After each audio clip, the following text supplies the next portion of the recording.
again. Today we're going to talk about property. Property is one of the most important issues in family law. Generally speaking, for most families, the matrimonial home is their biggest asset. People have to decide, and you've got to start thinking about it. What are you going to do short-term and long-term? Do you want to sell the property? Are you going to stay in the property? Is your ex planning on staying in the property? It all depends on different circumstances, particularly whether or not you have children. I want to discuss with you what you do if you leave the house in a situation where there are no children involved. We'll talk about situations involving kids in a moment. But for now, we're going to talk about what you do when you're separating and you want to leave the matrimonial home.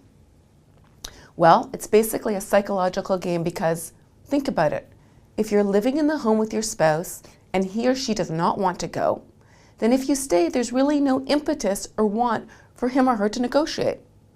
So usually it does make sense that if you have somewhere to go and you're not really feeling so strongly about staying in the house, then you should go. If, however, your spouse wants you to go, it makes more sense psychologically to stay. Because if you stay, then there is a greater sense of urgency to negotiate and settle matters that results in you leaving the home.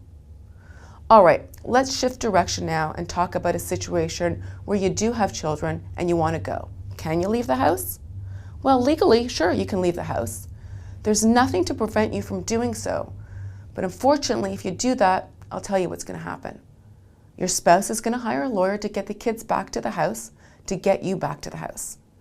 They'll either do this through negotiations with a lawyer or by running to court. And if they run to court, you are not going to look great. So what you want to do is you want to stay in the house, except of course if there's a situation of violence, which I'll get to in a minute. So you want to stay in the house if you can, as painful as that might be, and you want to start the negotiation process as quickly as possible and hopefully arrive at a speedy settlement. Now, I mentioned violence before. Obviously, your safety and of course the safety of your children are paramount. So if there is ever violence in the home, you want to get yourself out of that situation, leave the home, and call the police immediately.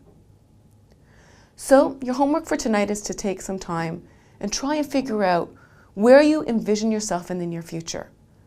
In the next 6 months, 3 years, 5 years, this is all important because what you decide and what you envision for yourself will help us figure out what we need to do for you. Do you see yourself staying in the house? Do you see your ex staying there? Do you want to stay in the same neighborhood but sell the house? All of this is really important. So please take the time tonight to figure out what you think you'd like to do with the house and where you'd like to see yourself in the near and distant future.